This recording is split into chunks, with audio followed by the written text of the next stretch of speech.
जब आप किसी को देख करके मुस्कुराते हैं, मतलब मैं जनरल बात नहीं कह रहा, जब आपने किसी ने प्रश्न किया और आप उत्तर देने से पहले उसकी तरफ देख करके मुस्कुराते हैं, तो इसका मतलब क्या होता है? इससे क्या पता लगता है?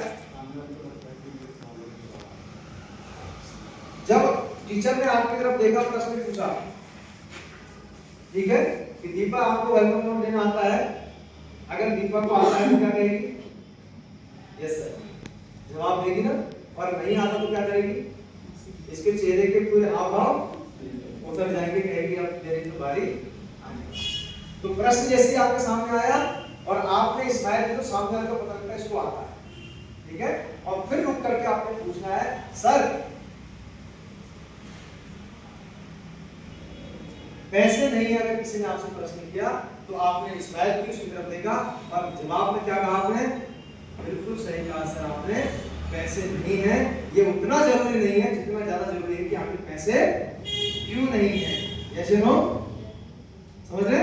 तो ये चीजें हमें क्या है, सवाल के जवाब देने। सर टाइम नहीं है, बिल्कुल सही कहा, पहले उसकी तरफ देखो, हल्का सा स्माइल करो और फिर कहो बिल्कुल सही कहा सर आपने। हो सके हाथ भी मिला लो कि बिल्कुल सही कहा ईश्वर सर आपने कि पैसे नहीं है, समय नहीं है। ईश्वर सर ये इतना ज्यादा इंपॉर्टेंट नहीं है, लेकिन ये इंपॉर्टेंट है कि आपके समय क्यों नहीं है, क्योंकि मैं जानता हूं आप नौकरी करते हो और आपने अपना समय नौकरी में दिया है, और जितने घंटे आप देते हो, जिस नौकरी को देते हो, उतना पैसा वहां से आ रहा है। इसीलिए आपके पास ना तो समय है और ना पैसा है। क्या सर आपने सोचा कि ये समय और पैसा कैसे बढ़ाया जा सकता है? अब मैंने क्या किया, प्रश्न डाल दिया, अब वो सोचेगा नहीं सोचेगा? किसी ने बताया आपको? मुझे पता है सर, इसीलिए मैं आज आपके पास आया हूँ। मेरे दोस्त हो, मित्र हो, आपके पास समय भी नहीं है, आपके पास पैसा भी नहीं है। तो सर आज मैं बताने जा रहा हूँ, जिस संस्था के अंदर मैं काम कर रहा हूँ, जिस इंडस्ट्री में काम कर रहा हूँ, उसे डायरेक्ट सेलिंग इंडस्ट्री कहते हैं। और उस संस्था जिसमें मैं काम कर हूँ, उसका नाम है एसडीपीएस वेलनेस प्राइवेट लिमिटेड, जिसे हम शॉर्ट में एडब्ल्यूपीएल कहते हैं, जो हमें मौका देती है समय और पैसा कमाने का। तो आप भी चाहते हो सर? तो फिर सर हमें मैनेजमेंट करना पड़ेगा। इसी टाइम को लेकर के दुनिया में जो है गरीब गरीब होता जा रहा है और अमीर अमीर होता जा रहा है। भगवान ने कोई भेदभाव नहीं किया, सबके लिए 24 ही घंटे बनाए। इसी 24 घंटे में लोग अमीर है कि नहीं काम करके, और इसी 24 घंटे में लोग गरीब है कि नहीं काम करके। तो इसका मतलब क्या है कि हम सही प्लेटफॉर्म पर, सही मौके पर सही शुरुआत नहीं कर पाए हैं। आज मुझे मौका मिला है सर, सही प्लेटफॉर्म पर, सही वक्त पर सही शुरुआत करने का। आज मैं ये काम आपके पास लेकर के आया हूँ। क्या आप इंटरेस्टेड हैं? सही है। तो इस प्रकार से हमें इनको बताना पड़ेगा। तो जब आपने उसके सवाल के जवाब उसे दिए और वो सेटिस्फाइड हुआ, तो आपके साथ आएगा कि नहीं आएगा? सर आज 20 साल आपको हो गए नौकरी करते, 20 साल में आप कह रहे पैसा नहीं है, 20 साल में आप कह रहे टाइम नहीं है। आप मुझे बताइए ना, अगले 20 साल बाद आपके पास आऊंगा, तब आपके पास टाइम और पैसा होगा? स्थिति ऐसी होगी, क्योंकि आने वाले 10 सालों में, आने वाले 20 सालों में महंगाई बढ़ेगी कि नहीं बढ़ेगी? ठीक है, टाइम की तंगी बढ़ेगी कि नहीं बढ़ेगी? तो फिर मुझे बताइए इसका विकल्प क्या है, इसका समाधान क्या है? तब आपको ये तरीका उनको बताना। सही है? क्या तरीका बताना है? सबसे पहले आप जान लो, पहले ये 6 पॉइंट आप लिखो सभी लोग, ये लिखना है आपका कि हाउ टू गिव आंसर। फिर मैं इसका डेमो दूंगा आपको और एक स्टेप बाय स्टेप सारी चीजें आपको क्लियर करूंगा, फिर आपके सवाल होंगे तो मैं उसके जवाब दूंगा। चलिए, सबसे पहले एप्रिशिएट। जैसे ही सामने वाले बंदे ने प्रश्न किया, आपने मुस्कुराया, उसकी तरफ देखा, उसको किए, उसकी क्या की सराहना की, एप्रिशिएट किया, ठीक है, कि बिल्कुल सही कहा सर आपने। क्या कहा? बिल्कुल सही कहा सर आपने। ये आपने क्या है, एप्रिशिएट कर दिया, ठीक है। इसके बाद दूसरा लॉजिक देना। जैसे मैंने अभी टाइम और पैसे का लॉजिक ईश्वर सर को दिया कि पैसा क्यों नहीं है, टाइम क्यों नहीं है, क्योंकि अपना टाइम आपने उस नौकरी को दे रखा है, और जितना टाइम दिया है उतना पैसा नौकरी से आप प्राप्त कर रहे हो, इसलिए ना तो टाइम है ना पैसा है। लॉजिक। उसके बाद कैलकुलेशन समझानी है कि आपने 20 साल तक नौकरी करी, पैसा नहीं है, तो आने वाले 20 साल में क्या होगा? नहीं होगा। क्योंकि आज अगर आप 30,000 रुपए महीना कमा रहे हैं, तो आज 20 साल हो गए, अगर अगले 20 साल तक 30,000 रुपए महीना आप कमाते हैं, आप मान के चलिए 40 साल आपके हो गए हैं, और 20 साल अगले और 60 साल में रिटायर होंगे, तो एक साल में कितना हो गया, एक महीने में आपने 30,000 कमाया तो 12 महीने में कितना हो गया, 3,60,000 रुपया। ठीक है, तो 10 साल में कितना हो गया, 36 लाख, और 20 साल में कितना हो गया, 72 लाख। मैंने आपको दिखा दिया कि आने वाले 20 साल में आप यहाँ से मात्र 72 लाख रुपए कमा सकते हैं। अब मुझे बताइए 72 लाख में घर भी चलाना, बच्चे भी पालने, सेविंग भी करनी है और अपनी जिंदगी को जीना भी क्या संभव है? लेकिन सर जिस बिजनेस की बात कर रहा हूं, इस बिजनेस में एक दिन में 94 लाख रुपए भी आते हैं, एक दिन में 1.5 करोड़ भी आते हैं, एक दिन में 5.5 करोड़ भी आते हैं। उतना ही बताऊंगा जितना लोगों ने प्राप्त किया। आप सोचिए, आप 20 साल 8 घंटे दिन रात काम करके आप यहाँ से 72 लाख रुपए कमाएंगे और यहाँ से आप एक दिन में ग्राउंड डायमंड करके 94 लाख रुपए कमा सकते हैं। तो ये कैलकुलेशन देना है, उसके बाद मोटिवेट करना है। लोगों को लगता है, किसी को लगता है कि यार मैं पढ़ा लिखा नहीं हूं, किसी को लगता है मैं लीडर नहीं हूं, मेरे अंदर क्वालिटी नहीं है, सही है। किसी को लगता है मैं गरीब परिवार से हूं, मेरी शिक्षा इतनी अच्छी नहीं, मेरे को अंग्रेजी नहीं आती है। सर आपके कई लोग कहते हैं सर आपकी जो एजुकेशन की टेस्ट में तो अंग्रेजी में लिखा, हमको तो सर हिंदी आती है। ठीक है, तो आप अपने अंदर जो कमी रखते हैं उस कमी को उजागर करने का प्रयास करते हैं, तो सामने वाले को क्या करना पड़ता है, मोटिवेट करना पड़ता है। बिल्कुल सही कहा सर आपने, आप चिंता मत करो, जो भी आपको लगता है आपके अंदर कमी है उस कमी को लेके यही एक मात्र इकलौता प्लेटफॉर्म है जहां तक सिर्फ आप काम कर सकते हैं। अन्य जगह पर आपकी कमी को पूरा करने के लिए दूसरा बंदा नहीं खड़ा है। अगर नौकरी में आप बीमार हैं तो दूसरा बंदा नहीं जाएगा करने के लिए, खेत में आपकी जगह दूसरा बंदा नहीं जाएगा, अगर जाएगा तो पैसा देगा, सही है। लेकिन यहाँ पर आपके अंदर जो कमी है उसको दूसरा बंदा पूरा कर सकता है। आपके अंदर लीडरशिप की क्वालिटी नहीं है तो आपका अपलाइन आपकी जगह भरपाई कर सकता है। आप अगर बीमार है, आपके डाउनलाइन काम कर रही है तो भी आपको पैसा है, समझ में आई बात? तो क्या करना है, उसको हमें मोटिवेट करना है, सही है। इसके साथ साथ क्या इमोशनली टच देना है। ठीक है सर मत करो इस काम को, मैं बिल्कुल नहीं कहता आप करो, आप नौकरी करो, आप खेती करो, किसानी करो, आप पेंशन में घर बैठ के पेंशन खाओ, लेकिन मुझे बताओ आप अपने बेटा और बेटी को क्या बनाना चाहते हैं? आपके सपने क्या हैं? आप आगे की जिंदगी कैसे जीना चाहते हैं? इसी प्रकार से जैसे आप जी रहे हो इसी प्रकार की जिंदगी जीना चाहते हो, इससे बेहतर जीना चाहते हो, तो विकल्प क्या आपके पास? हर बाप अपनी बेटी की शादी अच्छे घर में करना चाहता है, हर बाप अपने बेटे को डॉक्टर इंजीनियर बनाना चाहता है, लेकिन क्या आप पूछ के देखो आज मार्केट में डॉक्टर बनाने के लिए, एमबीबीएस करने के लिए कितना पैसा चाहिए? कितने लोग आज नीट का एग्जाम निकाल पा रहे हैं? कितने लोग सीपीएमटी क्वालिफाई कर पा रहे हैं? आप बताइए कितने लोग सरकारी सीटें निकाल पा रहे हैं? तो बाकी लोग क्या कर रहे हैं?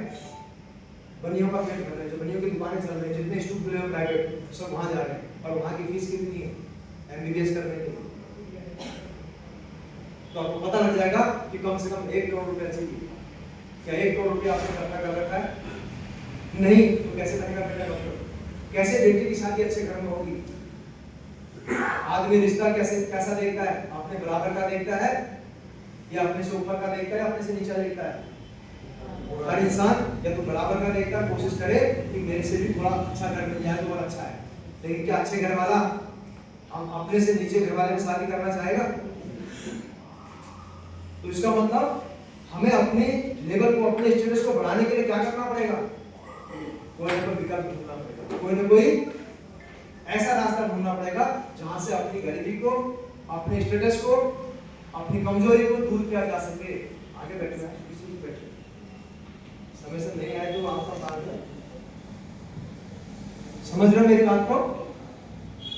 तो इसलिए आपने इमोशनली टच दिया, उसके इमोशंस को, यार अपनी वाइफ को, अपने बच्चों को। आज तक नौकरी में आपने क्या जिंदगी जी, आप मुझे बताइए कितना टाइम अपनी वाइफ के साथ रहता है नौकरी वाला व्यक्ति? कितने टाइम अपने बच्चों के साथ टाइम स्पेंड करता है नौकरी वाला? सुबह जाता शाम को आता है। जो बाहर रहते हैं वो तो टाइम भी नहीं दे पाते बेचारे। मेरी वाइफ कई बार मुझसे कहती है कि तुमने अपनी बेटी का बचपन नहीं देखा, बच्चों खेलते हुए, बच्चों को बड़ा होते हुए आपने देखा ही नहीं। आप फौज में रहे और फिर आए तो आपने कंपनी ज्वाइन की, तो आप ग्वालियर रहे 2 साल, आपने देखा नहीं अपने बच्चे के बचपन, आपको क्या पता? कई बार मैं कहता हूँ, वैसे डांट देता हूँ तो मैं बच्चों को देखती नहीं हूँ, बोला मैं तो देखती हूँ, आप याद करो आपने बच्चों का बचपन देखा क्या? तो हमने बच्चों को बड़ा होते हुए देखा ही नहीं।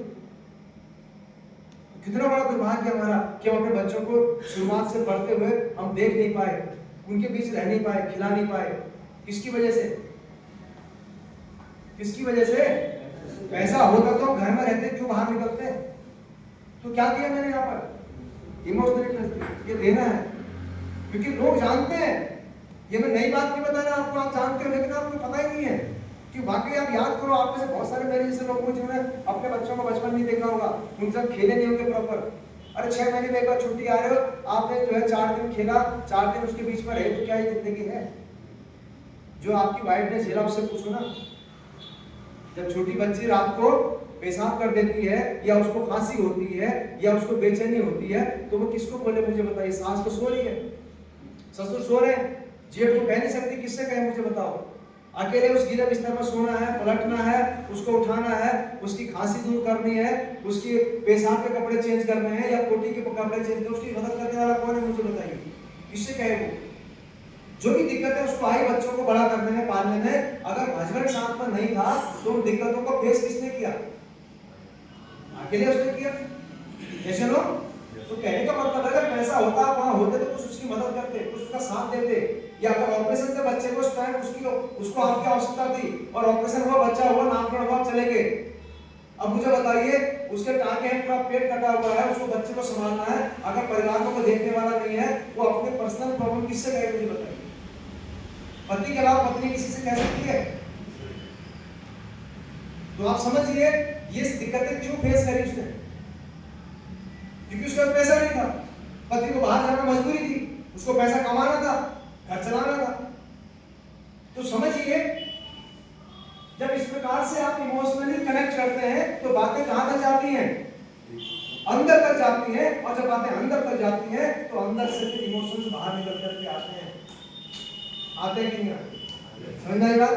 इसके बाद भी अगर कोई बंदा नहीं समझ पाता है, पत्थर के माथे बन के बैठा है, कितना भी पानी डालो, दूध डालो, कोई फर्क नहीं पड़ता है, तो फिर हमें फाइनल नोट देना पड़ता है, बिल्कुल ठीक है सर, मत करो इस काम को, मैं बिल्कुल नहीं कहूंगा, आप मेरे जानने वाले, मेरे दोस्त हैं, और मैं आया था कि शायद आप भी मेरी तरह जॉब करके अपने जीवन को यापन कर रहे हैं, मैंने भी आपकी तरह जिंदगी जी है, मैं सोच रहा था शायद यहाँ से बाहर निकल जाएंगे। आज मेरे जीवन की परेशानियां दूर होती नजर आ रही हैं, आज मैं बेहतर लाइफ जीने की ओर अग्रसर हूँ, और बहुत सारे लोग मेरे साथ के जी भी रहे हैं, तो मैंने सोचा यार क्यों ना ये मौका अपने दोस्त को लिया, अपने साथी को लिया, आपके पास आया। अगर आपको लग रहा है यार इसमें 5 सर का फायदा है, 5 सर अपने फायदे के लिए आए हैं, मैं जुड़ जाऊंगा, तो 5 सर को पक्का 200, 500, 1000 रुपए का फायदा हो जाएगा। तो सॉरी सर, मुझे आपका ही फायदा नहीं, मैं आपसे फायदा लेने नहीं आया, मैं आपको फायदा देने नहीं आया। अगर आपको ये लग रहा है तो सर मैंने इस बिजनेस को आपको लेके ज्वाइन नहीं किया, जो तकलीफ है, जो परेशानी आपके जीवन में सेम मेरे जीवन में थी, इनसे बाहर निकलना चाहता था, तो मैंने इसे ज्वाइन किया था, और मुझे लगा यार मेरे जानने वाले में जो लोग इस प्रकार के जीवन को फेस कर रहे हैं, क्यों ना उनको बाहर निकाला जाए, इसलिए मैं आपके पास आया। अगर आपको ऐसा लगता है तो ईश्वर सर, बाय गॉड, मैं कसम खाता हूं आज के बाद मैं आपको फोन नहीं करूंगा, आपके घर नहीं आऊंगा, मैं इसके बारे में आपसे बात नहीं करूंगा। निकालो सर फोन अपना, और निकालता हूं मैं भी अपना फोन, दोनों एक दूसरे का नंबर डिलीट करते हैं, आज के बाद बात नहीं करेंगे, इस मैटर में तो बिल्कुल नहीं बात करेंगे, ठीक है? अब सामने वाला क्या कहेगा मेरे से? मैं इनके घर में बैठ के सारी बातें कर रहा हूँ, पत्नी भी सुन रही है, बच्चे भी सुन रहे हैं, अब ये क्या कहेंगे, कैसा लगेगा इनको मेरी बात सुन करके? अच्छा लगेगा, बुरा लगेगा? इनको गिल्टी फील होगा, अरे कौन सर आप तो नाराज हो गए, सर मैंने ऐसा थोड़ी कहा, ऐसी कोई बात। अरे तो फिर कैसा कहा था सर, आप मुझे बताइए, इतनी सारी चीजें मैंने बता दी, दिखा दी, फिर भी आप कह रहे हो सर सोच के बताऊंगा, कल बताऊंगा, 1 महीने बाद बताऊंगा। सर क्या सोचोगे? 40 साल निकाल दिए सोचते सोचते, क्या जिंदगी बदली?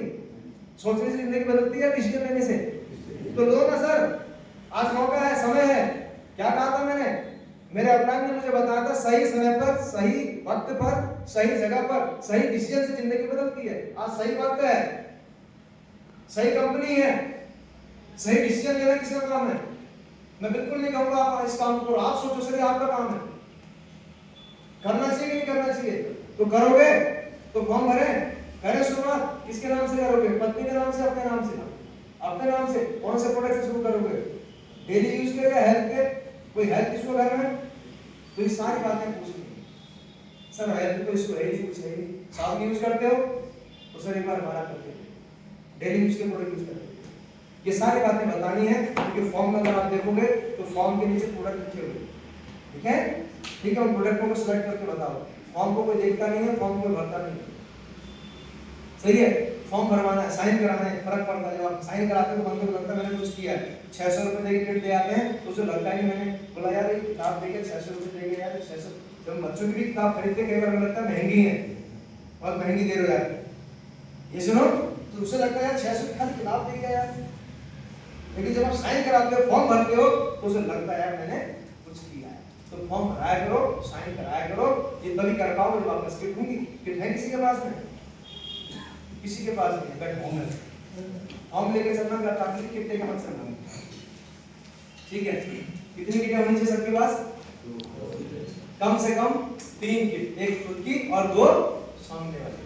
अगर लैपटॉप लेके चलते हो और कहीं चार्ज नहीं है, बैटरी डेड हो गई, क्या करोगे? कैसे बताओगे? जो फील्ड वर्क करेगा तो भाई लैपटॉप की 5 से 7 घंटे की बैकअप होती है, अगर अच्छा लैपटॉप नहीं तो ये तो 2 से 3 घंटे 4 घंटे में हवा हो जाता है। तो 2 काम के बाद आपका लैपटॉप की हवा निकल जाएगी, सही है? और आप सोचो चलो प्रोस्पेक्ट के घर में कर लेते हैं, लाइट नहीं, क्या करोगे? कई ऐसे महानुभाव होते हैं उनके इन्वर्टर भी नहीं है। कितने लोग यहाँ बैठे हैं जिनके घर इन्वर्टर नहीं है? देख लो आपके घर क्या इन्वर्टर तो पूछा था हमने, ठीक है? 4-5 लोग हमारे बीच में हैं जिनके घर में इन्वर्टर नहीं है। ये कोई इसमें कोई अतिशयोक्ति नहीं है, घबराने की बात नहीं है। आप याद करो आपके घर में इन्वर्टर कब आया था? इन्वर्टर आने के भी 20 साल बाद आया होगा। गलत कह रहा हूं, सही कह रहा हूं? लाइट आने के बाद बहुत सारे घर ऐसे होंगे दुर्गम क्षेत्र में आज भी लाइट नहीं होगी। सड़कें आने के बाद भी ऐसे जगह होंगे जहां आज भी सड़कें नहीं है। तो मेरे कहने का मतलब आपसे सिर्फ इतना ही है कि माय डियर फ्रेंड, अगर आपको सेल क्लोज करनी है, सेल्स के बिजनेस में हम लोग आए हैं, तो क्या करना पड़ेगा? रिजेक्शन को फेस करना पड़ेगा, ऑब्जेक्शन को हैंडल करना। तो ये तरीका, इस तरीके से हमको क्या करना है? अपने सामने वाले के सवालों के जवाब इस सीक्वेंस में देंगे। अब आपके जीवन में अगर कोई सवाल आए हैं तो मैं चाहूंगा 1 बाय 1 आप पूछें, फिर मैं आपको एक डेमो देकर के इस सेशन को यहाँ पर समाप्त करूंगा क्योंकि टाइम हमारे पास कम है। किसी का भी कोई सवाल है, काम करने में कोई दिक्कत है, सवाल तो उसका होगा